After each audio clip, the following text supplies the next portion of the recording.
All right, fam, we're going to continue with this Du Hast documentary of Rammstein. I found out a bunch of pretty interesting things that I did not know before, especially regarding their past influences or their early influences when it came to the music. If you are new to the channel, please stay tuned and please consider smashing that subscribe button. And also, you can go consider joining the Patreon because I have a lot of Till Lindemann and Rammstein content on the Patreon.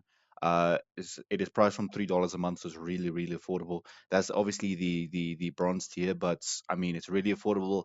I didn't go crazy with the pricing, so yeah, a lot of interesting behind the scenes content, and Rammstein content, and Till Lindemann content on the Patreon for you to check out.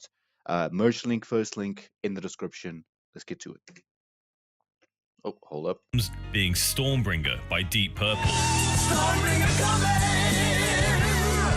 And he was also a big fan of Chris Isaak. Richard was into American punk band Dead Kennedys, as well as the English electro band Depeche Mode. Depeche Mode, yeah. I always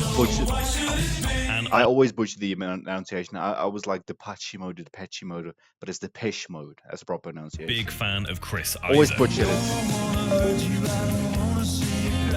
Richard was into American punk band Dead Kennedys, as well as the English electro band Depeche Mode. And Oliver Riedel remembers hearing his mother playing Bob Dylan non-stop at home, whilst keyboardist Flacker took cues from German 80s pop rock band Du Hast. It seemed that Motorhead also played a part in the development of the Rammstein sound, as Richard remembers their live show leaving a lasting impression on him. Rammstein started out as a side project for all members involved. However, it quickly developed into a serious creative process. Despite the fact none of them thought anyone else would be remotely interested in what they were producing, their debut album was just around the corner, and it was about to send shockwaves through the music industry. Yeah, so, I mean, due to their kind of eccentric approach, right? Pretty unique approach, combining, they brought a new sound. And, every time you expose something new to people, you're gonna obviously have that in the back of your mind of, are people gonna like this? Are people gonna like this, or are they gonna stick to the traditional metal approach, right?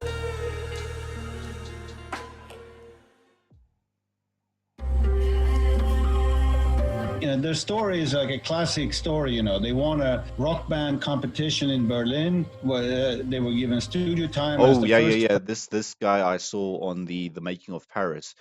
He's when it comes to the live concert, he has a lot to do with setting it up and orchestrating it.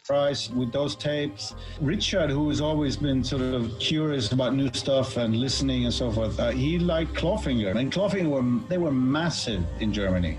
I liked the music. I liked that it was in German. Till is different, not so good, but different. Out of tune and insecure, but different. But I like the guitar work, on the demos. Everything they do now, they did back then, but in just smaller scale. But the concept, was there. Herzeleid would be released on the 25th of September, 1995. Ooh, interesting news. This cover right here, right? Was there. Herzeleid would be... was something about the cover that the overseas people didn't like. I think it had something to do with them depicting the Aryan race, right? Nazism. It has something to do like that, and the overseas people, they had trouble with the cover, and they had to change the cover actually for overseas people. Released on the 25th of September, 1995. Over the course of the next 18 months, it would enter the German charts 5 times. It would be recorded in Stockholm, Sweden at Polar Studios, which was a studio ABBA had put together back in the late 70s. Jeez. Although not their first choice, Jacob Hallner would be the producer for Rammstein's first album, which was arguably a strange one as he couldn't speak German and Rammstein couldn't speak much English. So it was very difficult for the group to communicate with each other. The reason for this partnership, though, was simple. Richard was a fan of Swedish metal band Clawfinger, who were big in Germany, and Jacob had produced their debut record, Deaf, Dumb, Blind. Jacob realized early on how clear it... Clawfinger sing in English? Let me know. Let me know. Someone was let that me know. Rammstein were operating as a unit with no individual leader making the decisions throughout the recording process. This did present certain problems though, as he recalls how Till was very shy and nervous about his ability to sing and somewhat relied on the support of the other 5 members. It's very German, and some people told us it's overdoing and it's too German, but that's the way we are, and we can change it. We are not a fake, you know. We are very natural. However, this made it almost impossible for Jacob to do his job. Despite this conflict, Herzeleid would become a groundbreaking album. For sure. And behind me, live music from David Lynch's favorite band, Rammstein. That's all to come. Let's go. Less than a year later, Rammstein were touring throughout Germany and also made their first TV appearance on MTV in the With Du Reich so goed. Oh, what a first song! What a first song for a live TV show. were touring throughout Germany and also made their first TV appearance on MTV in the UK.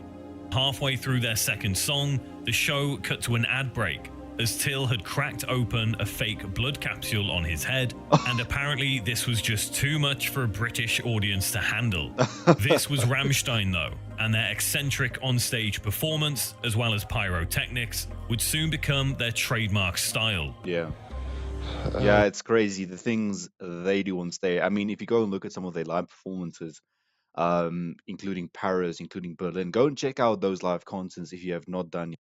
You'll be doing yourself a favor, and you'll be seeing exactly what he's talking about with the eccentricity of their performance.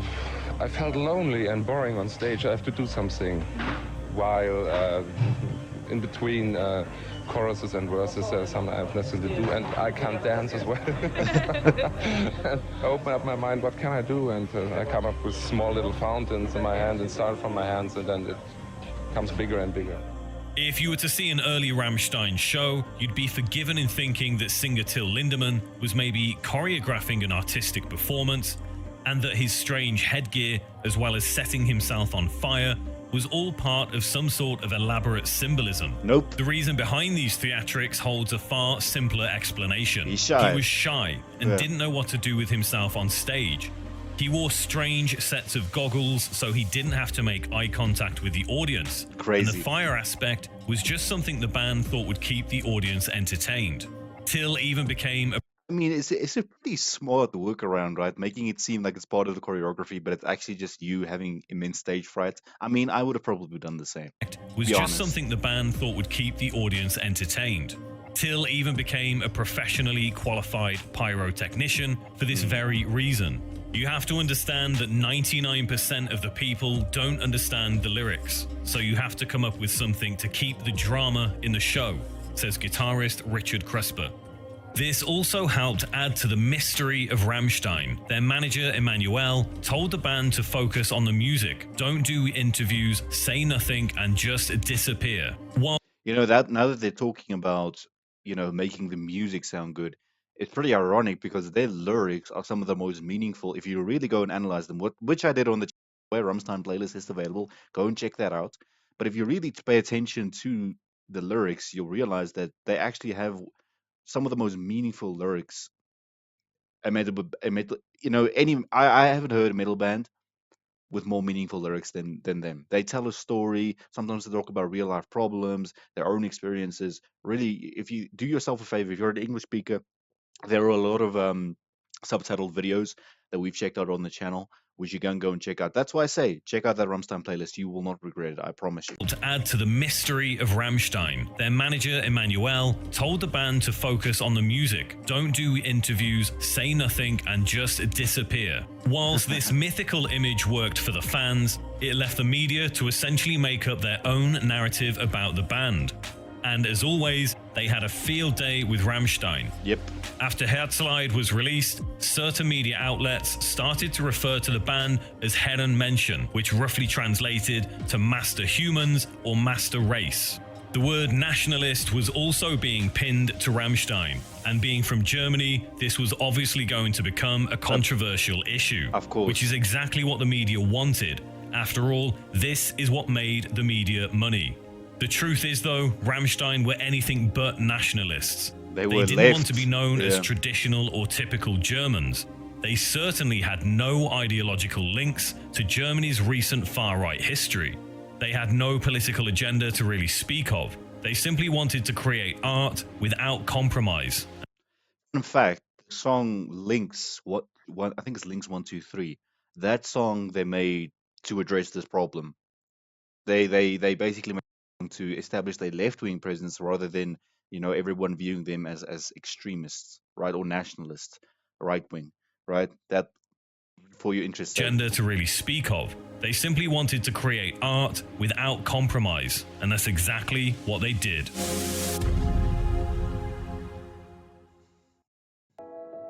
Here we go again. Design products as quickly as your ideas flow. Gotta give me some premium.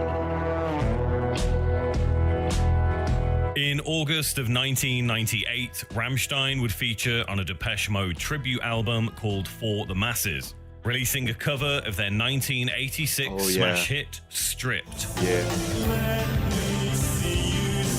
It would become one of many controversial issues for the band. The song itself was received well by fans and was one of the few songs where Till sang in English. Yeah. The media and general public, though, once again decided to dictate their own narrative, jumping to uninformed conclusions about the meaning behind the art. An accompanying music video for the single featured footage from Olympia, Festival of Nations, a film released in 1938 that documented the 1936 Berlin Olympics that took place during Nazi Germany. Oh, of course. And now they're gonna now the media is gonna go, oh, so you are okay. I see. Berlin Olympics that took place during Nazi Germany. The director of Rammstein's music video innocently thought the aesthetics, imagery, and artistic style of the footage would just naturally fit the song. After all, it was a film about the Olympics, not Nazis. Exactly. The director of the Olympia film, though, had also produced a video entitled Triumph of the Will, a film commissioned by Adolf Hitler himself in the 1930s to showcase various leaders and speeches of the Nazi Party at the height of their power. It was essentially right-wing propaganda. Whilst in hindsight, that's kind of, probably they should have paid more attention to that. But it happens, right? It was essentially right-wing propaganda. Whilst in hindsight, Rammstein did consider it was possibly naive of them to think people wouldn't connect these dots so many years later, they stood by their word and once again stated their intentions were purely artistic and not political.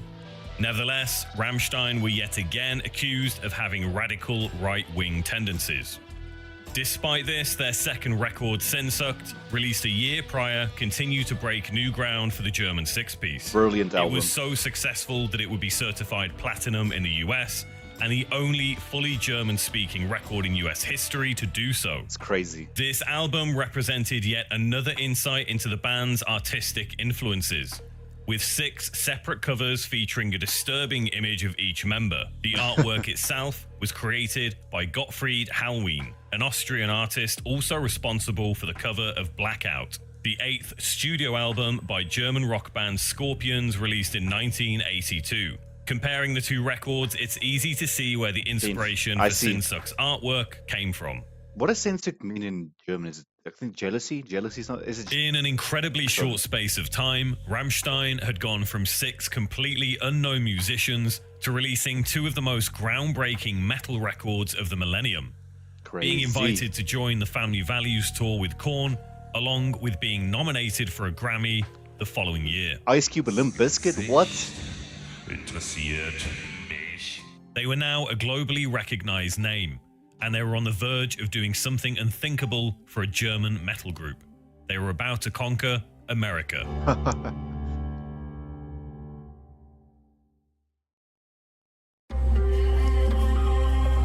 September 1998 would see new metal pioneers Korn invite Rammstein to join the Family Values tour in North America. The Family Values tour was curated by Korn as a marketing tool to help promote their 3rd studio album, Follow the Leader, a record that dominated the alternative music scene with now iconic singles Freak on a Leash Go! and Got the Life.